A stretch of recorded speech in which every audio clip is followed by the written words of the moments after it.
السلام علیکم ورحمۃ اللہ وبرکاتہ۔ محترم عزیزوں اور دوستو،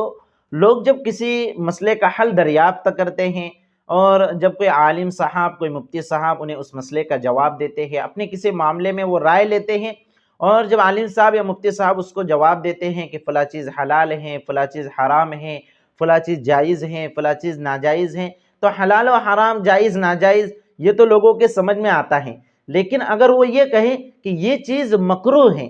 تو پھر سامنے والا یہ سمجھتا ہے کہ مکروہ مطلب کوئی بہت زیادہ اس کے اندر شدت نہیں ہے اور اس کے کر لینے میں کوئی حرج نہیں ہے۔ تو حلال و حرام، جائز و ناجائز کو تو لوگ سمجھتے ہیں کہ بھئی حلال کا مطلب ہے جو جس کو کر سکتے ہیں، اس کے اندر کوئی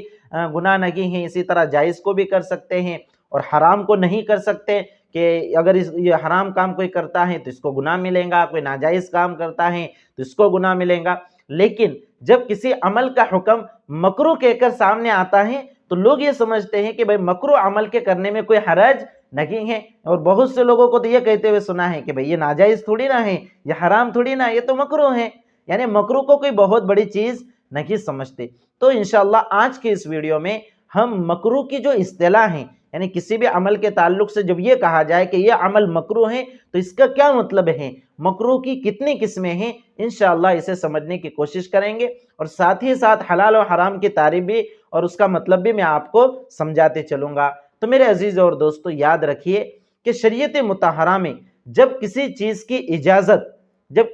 کی اجازت دلیل قطعی کے ذریعے سے، یعنی یقینی دلائل کے ذریعے سے ثابت ہو تو اسے حلال کہا جاتا ہے۔ ایسی کوئی چیز ہے کہ جس کی حلت، جس کی اجازت شریعت مطہرہ کے مضبوط اور پختہ دلائل سے ثابت ہو اور اس کی ممانعت کسی بھی چیز سے ثابت نہ ہو تو اسے حلال کہا جاتا ہے، اور حلال ہی کو جائز بھی کہا جاتا ہے۔ اسی طرح اگر کسی چیز کی ممانعت، کسی چیز سے شریعت نے بڑی سختی کے ساتھ روکا ہے اور اس کی ممانعت دلیل قطعی یعنی یقینی دلیل سے، پختہ اور مضبوط دلیل کے ذریعے سے اس کی ممانعت ثابت ہو تو ایسی چیز کو، ایسے عمل کو حرام کہا جاتا ہے، اور حرام ہی کو ناجائز بھی کہہ دیا جاتا ہے۔ تو حلال کہتے ہیں جس کے کرنے کی اجازت ہے، اور حرام کہتے ہیں جس کے نہ کرنے کا حکم ہے، جس کے کرنے کی اجازت نہیں ہے۔ حلال کو جائز بھی کہتے ہیں اور حرام کو ناجائز بھی کہتے ہیں، یہ اکثر و بیشتر لوگوں کو معلوم ہے۔ قرآن کریم میں اللہ کا ارشاد ہے وَأَحَلَّ اللَّهُ الْبَيْعَ وَحَرَّمَ الرِّبَا، کہ اللہ نے بیع یعنی خرید و فروخت کو، بیچنے کو، خریدنے کو حلال قرار دیا ہے اور ربا کو حرام قرار دیا ہے۔ تو بیع کو یعنی خرید و فروخت کو، لین دین کو اللہ نے حلال قرار دیا، اور ربا یعنی سود بیاج وغیرہ کو اللہ نے حرام قرار دیا۔ تو اب سب کے لیے سمجھنا آسان ہے کہ بیع یعنی خریدنا، بیچنا، لین دین کرنا، یہ قرآن کریم کی روح سے، شریعت مطہرہ کی روح سے حلال ہیں، جائز ہیں، اور ربا یعنی سود بیاج وغیرہ کا معاملہ کرنا، یا ربا کی جو قسمیں آتی ہیں، حرام قسمیں، ان قسموں میں سے کسی قسم کا ارتکاب کرنا یہ حرام ہے، اس کی شریعت مطہرہ میں اجازت نہیں ہے۔ تو یہ تو آپ نے سمجھ لیا کہ حلال کسے کہتے ہیں اور حرام کسے کہتے ہیں۔ جس کی اجازت ہے کرنے کی شریعت میں اس کو حلال اور جائز کہتے ہیں، اور جس کے نہ کرنے کا حکم ہے، جس کے کرنے کی اجازت نہیں ہے، اس کو حرام اور ناجائز کہتے ہیں۔ اب مکروہ کو سمجھتے ہیں، مکروہ کسے کہتے ہیں؟ مکروہ ایسے عمل کو کہتے ہیں کہ جس کے متعلق اجازت کے بھی دلائل شریعت مطہرہ میں موجود ہیں اور ممانعت کے دلائل بھی اس کے اندر موجود ہوتے ہیں، یعنی کوئی ایسا عمل ہے جس کے متعلق اجازت بھی بعض دلائل سے سمجھ میں آ رہی ہیں اور بعض دلائل سے اس کی ممانعت سمجھ میں آ رہی ہیں، یعنی کچھ چیزوں سے ایسا لگ رہا ہے کہ شریعت میں اس کی اجازت ہے، اور کچھ دلائل سے ایسا لگ رہا ہے کہ اس کی اجازت نہیں ہے۔ تو ایسے عمل کو مکمل طور سے حلال اور جائز بھی نہیں کہہ سکتے، اور مکمل طور سے حرام اور ناجائز بھی نہیں کہا جا سکتا۔ یعنی جو عمل مکروہ ہوتا ہے اسے مکمل طور سے حلال بھی نہیں کہہ سکتے، مکمل طور سے حرام بھی نہیں کہہ سکتے، اس لیے کہ دونوں طرف کے دلائل وہاں پر موجود ہوتے ہیں۔ تو ایسے عمل کو مکروہ کہہ دیا جاتا ہے۔ مکروہ یعنی ناپسندیدہ، مکروہ کے لغوی اور ڈکشنری میں اس کا مطلب ہوتا ہے ناپسندیدہ۔ اب ایک عمل ہے، اب اس کے تعلق سے اجازت کے بھی دلائل ہیں اور اس کے تعلق سے حرمت کے بھی دلائل ہیں، تو اب اس کی اجازت بغیر کسی ناپسندیدگی کے دے بھی نہیں سکتے کہ بھئی حرمت کے بھی دلائل، ممانعت کے بھی دلائل یہاں پر موجود ہوتے ہیں،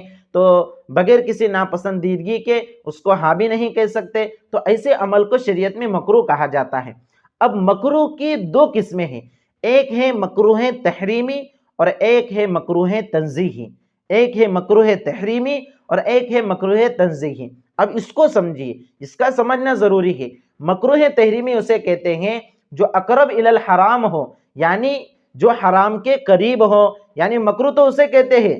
مکروہ اسے کہتے ہیں جس میں اجازت اور ممانعت کے دونوں کے دلائل ہوتے ہیں، لیکن مکروہ تحریمی کے اندر جو ممانعت کے دلائل ہیں یہ دلائل زیادہ مضبوط ہوتے ہیں، اس لیے اسے مکروہ تحریمی کہا جاتا ہے۔ یعنی بھائی مکروہ تحریمی یہ حرام کے قریب قریب ہیں، اس لیے مکروہ تحریمی کا حکم یہ ہوتا ہے کہ مکروہ تحریمی کا ارتکاب کرنے کی اجازت نہیں ہے۔ اگر کوئی مکروہ تحریمی کا ارتکاب کرتا ہے، کوئی عمل مکروہ تحریمی ہے، کوئی اس کو کرتا ہے، تو ایسا شخص گنہگار ہوگا اور عذاب اور سزا اور عقاب کا مستحق ہوگا۔ مکروہ تحریمی کے مقابلے میں دوسری قسم ہے مکروہ تنزیہی۔ مکروہ تنزیہی کہتے ہیں جو اقرب الی الحلال ہو، یعنی جو حلال کے قریب قریب ہو، یعنی مکروہ تو اسے کہتے ہیں جس میں اجازت ممانعت دونوں کے دلائل ہوتے ہیں، لیکن مکروہ تنزیہی میں اجازت کے دلائل یہ ممانعت کے دلائل کے مقابلے میں زیادہ مضبوط ہوتے ہیں، اس لیے اسے حلال کے قریب قریب کہا جاتا ہے۔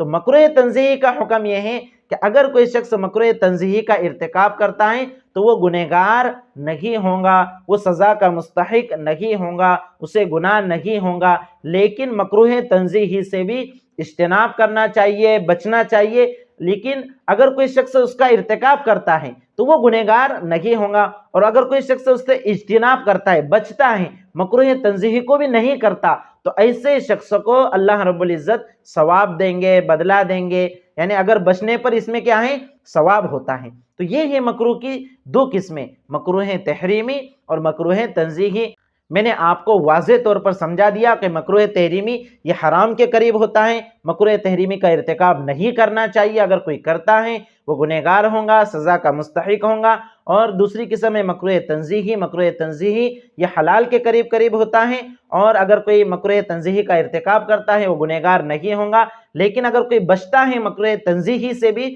تو اس کو ثواب ملے گا۔ اب لوگوں کے ذہن میں کیا ہے؟ مکروہ ہے یعنی ناپسندیدہ ہے، ناپسندیدہ ہے، گناہ نہیں ہے۔ ایسا نہیں ہے میرے عزیزوں اور دوستو، بعض مکروہ عمل وہ ہوتے ہیں جو مکروہ تحریمی ہوتے ہیں، اور آپ یہ سمجھ رہے ہیں کہ مکروہ مطلب صرف ناپسندیدہ ہے، کرنے سے گناہ نہیں ہوگا۔ اب اگر وہ عمل مکروہ تحریمی کے زمرے میں آتا ہے اور آپ اس عمل کا ارتکاب کرتے ہیں تو آپ گنہگار ہو جائیں گے اور آپ عذاب کے مستحق ہو جائیں گے، سزا اور عقاب کے مستحق ہو جائیں گے۔ اس لیے مکروہ کو ہلکے میں نہیں لینا چاہیے۔ جی ہاں، مکروہ دو قسم کا ہوتا ہے، اگر وہ مکروہ تحریمی ہے تو پھر حرام کے قریب قریب ہوتا ہے، اور تنزیہی ہے تو حلال کے قریب ہوتا ہے، لیکن اگر تنزیہی سے بھی اجتناب کرتے ہیں تو پھر آدمی کو ثواب ملتا ہے۔ یہ میں نے شریعت کی جو اصطلاح عموماً مسائل میں بیان کی جاتی ہیں، یا آپ اگر کتابوں کا مطالعہ کرتے ہوں گے، کتابوں میں بیان کی جاتی ہیں تو آپ نے یہ چیزیں پڑھی ہوں گی، تو اب یہ آپ کے سامنے واضح ہو گئی کہ مکروہ کسے کہتے ہیں، مکروہ تحریمی کیا ہے، مکروہ تنزیہی کیا ہے، حلال اور حرام کیا ہے، جائز اور ناجائز کیا ہے۔